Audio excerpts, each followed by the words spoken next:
શ્લોક ચોથો અષ્ટાવક્રજી કહે છે પ્રકરણ 9 પ્રકરણ 9 આખું પૂરું થઈ ગયું છે. 9 3 શ્લોક થઈ ગયા.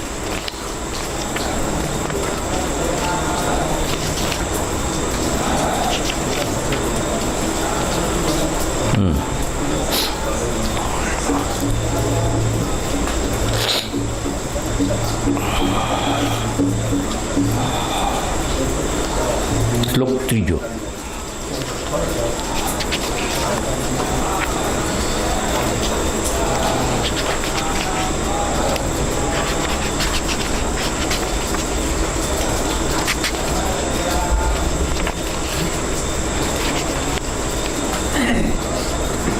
અષ્ટાવક્રજી જે છે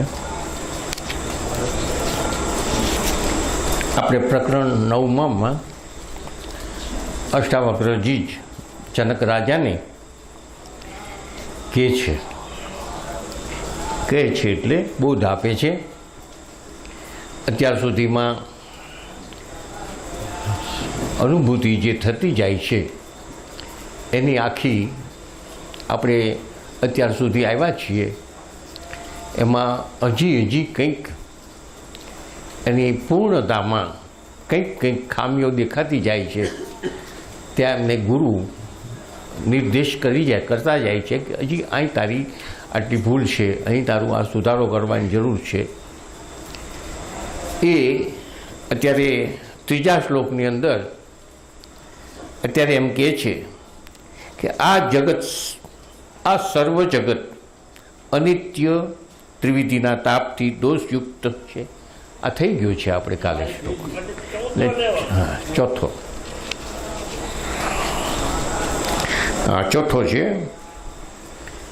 ચોથા શ્લોકમાં એમ કહે છે જ્યાં મનુષ્યને દ્વંદ્વ જ નથી તો સુખ અને દુઃખ વગેરે જે કંઈક કાળ તો છે જ ક્યાં, અથવા આયુષ પણ ક્યાં, તે બધાની ઉપેક્ષા કરનાર યથા પ્રાપ્ત વસ્તુમાં વર્તુળવાળો સિદ્ધિને પામે છે. હવે આખર અવસ્થામાં જે કંઈક પૂર્ણ થવામાં, શિષ્યની પૂર્ણ થવામાં એના લક્ષણો કેવા હોય છે, એની સ્થિતિ કેવી હોય છે, એ અહીં અષ્ટાવક્રજી વર્ણવે છે કે જ્યાં મનુષ્યને દ્વંદ્વ જ નથી, જ્યાં મનુષ્યને દ્વંદ્વ જ નથી તો પછી સુખ દુઃખ અને કાળ તો ક્યાં છે. મનુષ્ય શબ્દ વાપર્યો છે પણ મનુષ્ય શબ્દ વાપર્યો છે, જનક શબ્દ નથી વાપર્યો. જે માત્ર મનુષ્ય શરીર છે, જે પોતે કાળથી પર છે એવો જે અંદરથી થઈ ગયેલો છે, દ્વંદ્વ રહિત છે.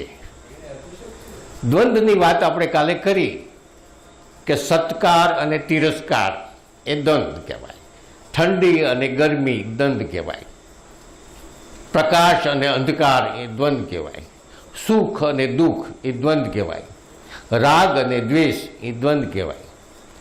આવા દ્વંદ્વોથી જ આપણા જીવન વણાયેલું છે. આવા દ્વંદ્વોથી જ આપણું જીવન વણાયેલું છે. હાલતા ચાલતા કાં સુખ હોય, કાં દુઃખ હોય, કાં રાગ હોય, કાં દ્વેષ હોય, કાં સત્કાર હોય, કાં તિરસ્કાર હોય. સંસારની અંદર આ જ બધું છે. પણ જેણે આ દ્વંદ્વનો જેને ત્યાગ, જેને છે જ નહીં, ત્યાગ નહીં, દ્વંદ્વ જેવું શબ્દ જ નથી. દ્વંદ્વ કોને કહેવાય? ચેતન તત્વ જે છે એમાં દ્વંદ્વ જેવી કંઈ ચીજ નથી. દ્વંદ્વ તો જ્યાં અહંકારની હાજરી છે ત્યાં છે, વાસનાઓ છે ત્યાં છે, સંસાર છે ત્યાં છે. એટલે ત્યાં નથી. પછી એમ કે છે, આગળ વધીને એમ કે છે કે કાળ તો છે જ ત્યાં. હવે દ્વંદ્વ ન હોય, રાગ દ્વેષ ન હોય, સત્કાર તિરસ્કાર ન હોય, એવી સ્થિતિ હોય તો એ કોણ હોય? કે જે શુદ્ધ આત્મ સ્વરૂપે જે હોય તે, જેને કોઈ પણ પ્રકારની વાસના હોય નહીં હોય, સંસારથી તદ્દન અળગો હોય, સંસારના તમામ પ્રવૃત્તિથી શરીર પ્રવૃત્તિ કરતું હોય છે, પણ છતાં પોતે આત્મ, જેને આપણે સ્થિતપ્રજ્ઞ કહીએ છીએ, કે જેની પોતાની બુદ્ધિ છે એ પ્રજ્ઞા થઈને પરમ તત્વની સાથે જે સ્થિત થઈ ગઈ છે, એવો જે છે, એટલે એ પોતે પોતાને બ્રહ્મ સ્વરૂપ, અખંડ બ્રહ્મ સ્વરૂપ, આખો વ્યાપ્ત બ્રહ્માંડમાં વ્યાપ્ત છે એવો જે થઈ ગયેલો છે, તેને હવે સમયની સાથે શું મર્યાદા છે? કાળનો એટલે સમય. સમય તો જ્યાં સુધી પૃથ્વી છે, સંસાર છે, રાગ દ્વેષ છે, આ બધું છે, ત્યાં સમય છે. જ્યાં સુધી જગત સત્ય છે ત્યાં સુધી સમય છે. પણ જગત સત્ય છે જ નહીં, જગત તો એક સ્વપ્નવત છે, પોતે આખા બ્રહ્માંડમાં વ્યાપ છે. આપણા જેવા સૂર્ય કુટુંબો અંદર છે, એની અંદર છે. તો હવે એને સમય, આજે તારીખ આ થઈને, આજે વાર આ થયો ને, આજે આટલા વાગ્યા છે ને, આ આટલામું વર્ષ ચાલે છે, અથવા તો આ આટલામું યુગ ચાલે છે, આ યુગની સાથે પણ એને સંબંધ નથી, કલાક મિનિટની સાથે સંબંધ નથી, વર્ષની સાથે સંબંધ નથી, મહિનાઓની સાથે સંબંધ નથી. કારણ કે સંબંધ હોય કઈ રીતે? જે આખા બ્રહ્માંડમાં વ્યાપ્ત છે, જ્યાં આવું સૂર્ય કુટુંબ એની અંદર ચાલતું હોય, તો એને સમયની સાથે મર્યાદા છે નહીં. એમાં હવે આયુષ ક્યાં એમ કીધું છે, તો આયુષ તો કોને હોય? શરીરને હોય, અથવા તો અહંકારને. અહંકારની વાસનાઓ છે ત્યાં સુધી અહંકારની હયાતી છે, પણ વાસના જ્યારે લય થઈ જાય છે ત્યારે અહંકારનો લય થઈ જાય છે. કાલે વાત કરીને કે અહંકાર એક વાસનાનો ગોળો છે, અને એ વાસનાઓ ધીમે ધીમે જ્ઞાન થતું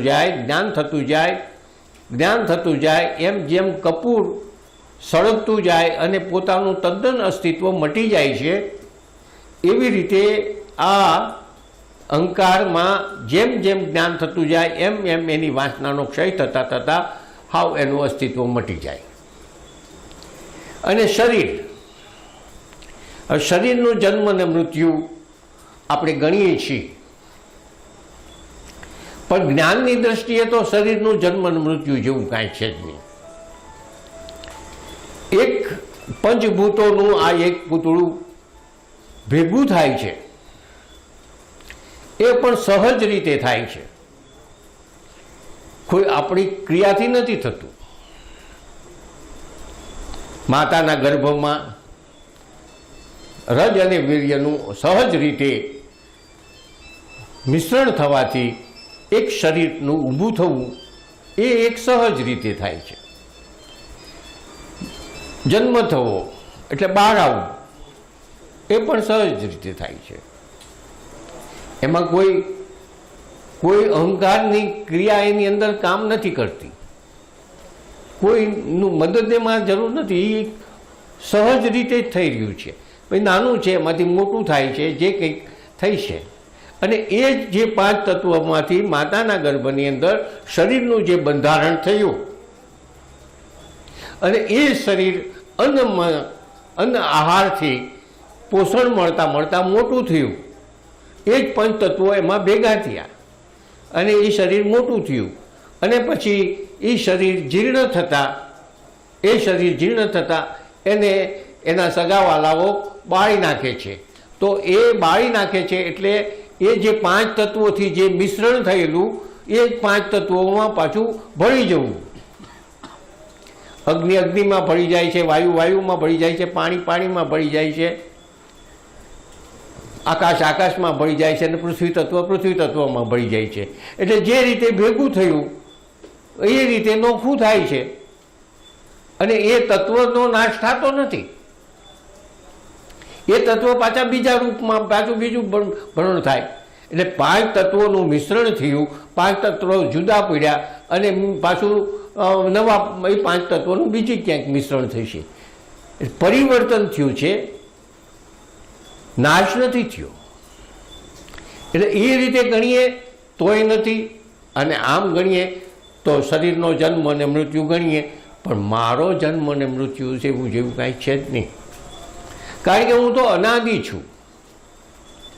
હું તો આ પૃથ્વી નહોતી, આ સૂર્ય નહોતો, આવા ગ્રહો નહોતા, ત્યાર પહેલાં પણ હું હતો.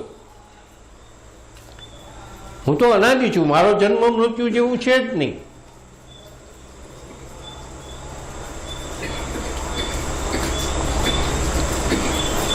કાગળ હતો ક્યાં?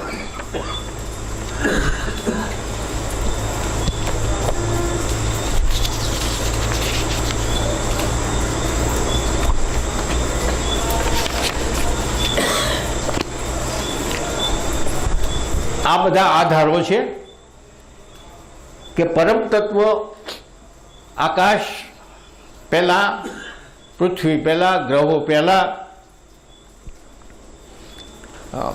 જે પરમ તત્વ છે, જે બ્રહ્મ તત્વ છે એના પુરાવા છે કે શ્વેતાશ્વેત ઉપનિષદની અંદર એમ કહેવામાં આવ્યું છે કે માયાના સ્વામી મહેશ્વર આ જગતની ઉત્પત્તિ કર્યું છે. આ જગતને ઉત્પત્ત કર્યું છે માયાના સ્વામી મહેશ્વરે. એટલે જગત પહેલા માયાના સ્વામી મહેશ્વર હતા. કારણ કે આ જગતને ઉત્પન્ન કર્યું તો મહેશ્વરે કર્યું. તો મહેશ્વર જે છે એ જેને આપણે કહીએ છીએ કે જે ચેતન તત્વ, આત્મતત્વ જે છે તે. ઋગ્વેદની ઐત્રી ઉપનિષદની અંદર એમ કહે છે કે પરમાત્માએ આ જગત ઉત્પન્ન કરેલું છે. આ જગત પહેલાં પરમાત્મા પરમ તત્વ જેવું કંઈક હતું, એણે આ જગત એના વડે આ ઉત્પન્ન થયેલું છે. છાંદોગ્ય ઉપનિષદની અંદર પણ એમ કહે છે કે આ પરમાત્મા આ જગતનો કર્તા છે. યજુર્વેદના મુંડક ઉપનિષદમાં પણ એમ કીધું છે કે આ જગતની ઉત્પત્તિ સ્થિતિ ઈશ્વરથી થાય છે. તેત્રી ઉપનિષદની અંદર કીધું છે કે હું બહુ થાવ એવી રીતે જ આ પૃથ્વીની અને આકાશ, વાયુ, પાણી અને આ ગ્રહો, નક્ષત્રો બધું ઉત્પન્ન થયેલા છે. આ રીતે એટલે કહેવાનો મતલબ એમ છે કે આ પહેલાં જે પરમ તત્વ હતું, એટલે પરમ તત્વ હતું એની ઉત્પત્તિ કેવી રીતે થઈ એનું કંઈ છે જ નહીં, મળતું જ નથી. એટલે એ અનાદિ છે. એનો જન્મ નથી, મૃત્યુ નથી, કંઈ છે જ નહીં. એનો મધ્ય નથી. જન્મ હોય, મૃત્યુ હોય તો એનો મધ્ય હોઈ શકે એવું નથી. એટલે અહીં એમ કહે છે કે આયુષ પણ ક્યાં, આયુષ પણ ક્યાં, પણ કોને? આયુષ પણ ક્યાં, કોને? કે જે પરમ સત્ય તત્વ જે છે તેને, જે આખા બ્રહ્માંડમાં વ્યાપ્ત છે તેને. તો તેઓ જે છે એ જનક પોતે છે. એ તું છો. તો હવે તારે જન્મ નથી, મૃત્યુ નથી, તારે સુખ નથી, દુઃખ નથી, તિરસ્કાર નથી, કાળ નથી. તે બધાને ઉપેક્ષા કરનાર, યથા પ્રાપ્ત વસ્તુમાં પણ વર્તવાળો સિદ્ધિને પામે છે. આવું જે દ્વંદ્વ નથી, કાળ નથી, આયુષ નથી, આવું જે છે તેની ઉપેક્ષા કરનાર, એટલે આની સાથે જેને લાગતું વળગતું નથી તેવો જે છે તે સિદ્ધિને પામે છે. હવે સિદ્ધિને પામે છે, સિદ્ધિને પામે છે એટલે એ પોતે પોતામાં સ્વમાં સ્થિત થયો છે. જે આપણે લોકપ્રચલિત સિદ્ધિઓ કહેવાય છે એ સિદ્ધિ અહીં નથી. કે આમ કરે ને આમાં પાણી ભરાઈ જાય અથવા તો આમાં દૂધ ધોળું થઈ જાય, એ સિદ્ધિની વાત અહીં આપણે અત્યારે અહીં નથી. સિદ્ધિ એટલે જે મુખ્ય સિદ્ધ કરવાનું છે તે મનુષ્યોને સિદ્ધ કરવાનું એ જ છે કે આપણા સ્વસ્વરૂપમાં ભળી જવું, આપણા સ્વસ્વરૂપમાં સ્થિત થવું. એ આપણી સિદ્ધ છે, એ આપણી સિદ્ધિ છે. એટલે તેઓ જે છે તે સિદ્ધિને પામે છે.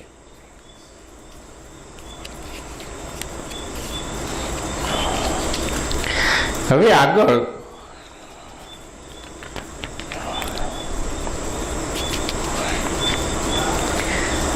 એમ કહે છે, મહર્ષિઓના, સાધુઓના તથા યોગીઓના જુદા જુદા મત જોઈ જાણીને વૈરાગ્યને ઉદયનશીલતાને પ્રાપ્ત થયેલો કોણ મનુષ્ય શાંત થતો નથી. હવે જ્ઞાનની વાત કરે છે. મહર્ષિઓના, સાધુઓના અને યોગીઓના મતો છે. કહેવાનો મતલબ એમ છે કે મહર્ષિ હોય, યોગી હોય કે સાધુ હોય કે જે કંઈક હોય, પણ જે પૂર્ણ થઈ ગયેલો છે, જેને પોતે જેની પ્રજ્ઞા સ્થિત થઈ છે, જે પોતાના સ્વસ્વરૂપમાં સ્થિત થયેલો છે, તેઓ જુદા જુદા મત જોઈને પણ ગમે તેટલા હોય તો પણ છતાં પણ વૈરાગ્યને ઉદિશાંતાને પ્રાપ્ત થયેલો હોય, શાસ્ત્રના ગમે એટલા મતો હોય અથવા તો કોઈ સાધુઓ જુદા જુદા મત આપે, કઈ વૈરાગ્ય કોઈ જુદા મત આપે, પણ આ બધા મતાંતરો ક્યાં સુધી છે? આમાં કંઈ કોઈના ભેદ હોય પણ ક્યાં સુધી? જ્યાં સુધી પૂર્ણતાને ન પામે ત્યાં સુધી. એક પર્વત ઉપર જવું છે, પર્વતની ટોચ ઉપર પહોંચવું છે, તો કોઈ કેડીએથી જાય, કોઈ પગથિયાથી જાય, કોઈ લિફ્ટમાં જાય, કોઈ આડો અવળો ગમે તેવી રસ્તે થઈને જવા પ્રયત્ન કરતો હોય. હવે એ બધા જતા હોય છે પોતાના અલગ અલગ રસ્તેથી. જ્યારે જતા હોય છે ત્યારે એ એમ કહે છે કે મારો રસ્તો સારો છે, પેલો એમ કહે છે કે મારો રસ્તો સારો છે, પેલો એમ કહે છે મારો રસ્તો સારો છે. કોઈ પોતાનો રસ્તો ખરાબ કહે, કોઈ પોતાનો રસ્તો કઠણ કહે, કોઈ સારો કહે. પણ આ બધા અલગ અલગ રસ્તે થઈ અને ટોચ ઉપર પહોંચે છે, શિખર ઉપર પહોંચે છે. અને શિખર ઉપર પહોંચ્યા પછી બધાને દ્રશ્ય એક સરખું દેખાય છે. એમ કે પેલું ખેતર છે તો કે હા, બધા એ જુદે જુદે બધા જે જુદા જુદા 10 રસ્તેથી આવ્યા છે એ બધાને એ ખેતર દેખાવાનું છે. કે પછી આ નદી છે કે હા, પછી આ એક વાડી છે કે હા, આ કૂવો છે કે હા, તળાવ છે કે હા, કારણ કે બધાને એક સરખું દ્રશ્ય દેખાય છે. તો જુદા જુદા રસ્તેથી આવ્યા એ મુખ્ય નથી, ગમે તે રસ્તેથી આવ્યા. આપણે શિખર ઉપર આવવું એ આપણી સિદ્ધ છે, અને સિદ્ધ થયા પછી આપણે મૂળ જગ્યાએ આવી ગયા છે અને એ બધાને અનુભૂતિઓ એક સરખી થઈ છે. હવે રસ્તા ગમે તે જુદા જુદા હોય એની સાથે આપણે સંબંધ નથી. આપણે તો આપણે ટોચ ઉપર આવ્યા પછી આપણને જે અનુભવ થવો જોઈએ એ બધાને જે અનુભવો થયા છે એ બધાને એક સરખા થયા છે. ટોચ ઉપર જેને જેને અનુભવ થયા એટલે રસ્તાના અનુભવો જે છે એ માન્ય નથી, એ યોગ્ય ન ગણાય. રસ્તેથી ગમે તે આવ્યા, તમે શિખરે પહોંચ્યા, શિખરે જે પહોંચ્યા છે એ બધાના અનુભવો એક સરખા થયા છે. આગળ આપણે એક વખત વાત કરી દીધી છે કે શિખરે જે પહોંચ્યા છે એ બધાની એક સરખી અનુભૂતિ થઈ છે. એ આપણે આગળ પણ વાત થઈ છે, ફરી વાર કરીએ છીએ કે એ શિખરે પહોંચવું એટલે પરમ તત્વને પામવું. જેની પ્રજ્ઞા સ્થિર થઈ છે તે, જે સ્વમાં સ્થિર થયો છે તે.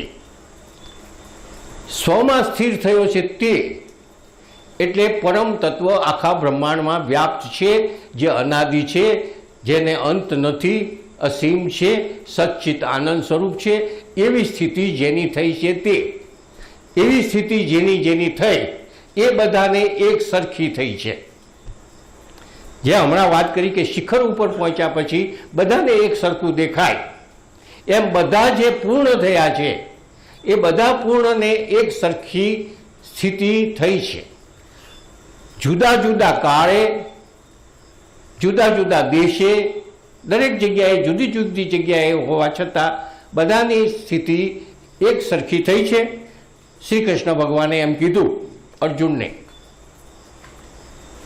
ગીતામાં કે હે અર્જુન, સૂર્ય પણ પહેલા હું હતો.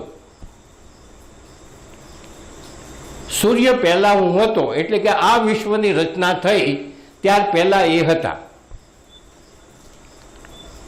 એટલે મુરલીવાળા કૃષ્ણ સ્વરૂપે નહીં, પણ જે બ્રહ્મ સ્વરૂપે, જે આખા બ્રહ્માંડમાં વ્યાપ્ત છે એ સ્વરૂપે હું છું.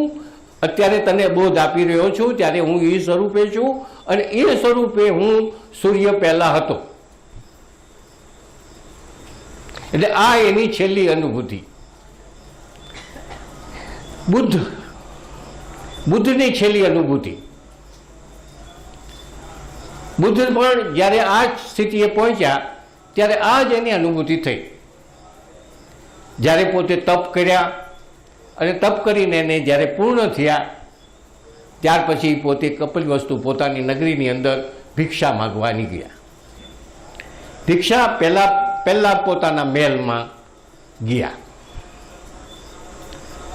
ત્યારે એના પિતા દરવાજે જ ઊભા હતા ભિક્ષા દેવા માટે. સમ્રાટ હતા, કપિલવસ્તુના રાજા હતા. ત્યારે એમણે કીધું કે તારા ભિક્ષા પાત્રની અંદર હું તને આ સમ્રાટનું પદ આપું છું, ઉતાર તારા આ કપડાં. તારા ભિક્ષાપત્રમાં હું તને આ સમ્રાટનું પદ આપું છું, તારા કપડાં ઉતાર. ત્યારે બુદ્ધે એને જવાબ દીધો છે, જે શ્રી કૃષ્ણ ભગવાને કીધું એ જ આણે કીધું છે કે પિતાજી, એવા સમ્રાટો તો મારા ઉપર થઈને કેટલાય પસાર થઈ ગયા. એવા સમ્રાટો મારે પાસે થઈ અને કેટલાય પસાર થઈ ગયા. હવે જુઓ, કેટલાય સમ્રાટો એના પાસે થઈ અને પસાર થઈ ગયા હોય તો એ એક બ્રહ્મ સ્વરૂપ છે, અને એણે એવા કેટલાય સમ્રાટો, કેટલાય જગતો એની પાસે થઈને પસાર થઈ ગયા, અને એ જગતની અંદર કેટલાય સમ્રાટો થઈ ગયા. કારણ કે પોતે તો ચૈતન્ય સ્વરૂપ છે અને એની નીચે આ બધા સમ્રાટો બની ગયા. એટલે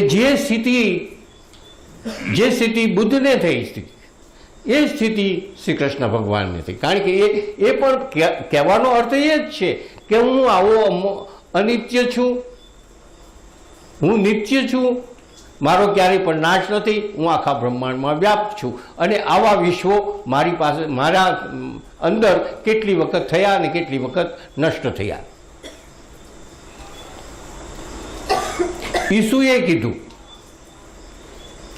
એમ કીધું કે અબ્રાહમ પહેલા હું હતો.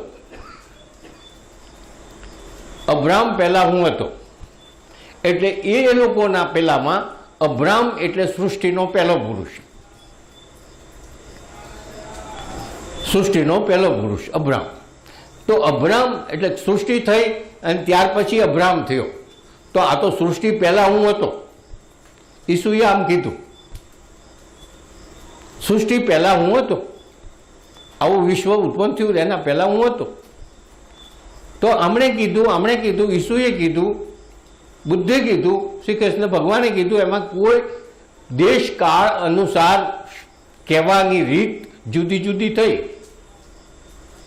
પણ જે કહેવાનું હાર્દ છે, કહેવાનું તાત્પર્ય છે, એમાં કંઈ એને જે અનુભૂતિ થઈ છે એમાં કંઈ ફેર નથી થયો.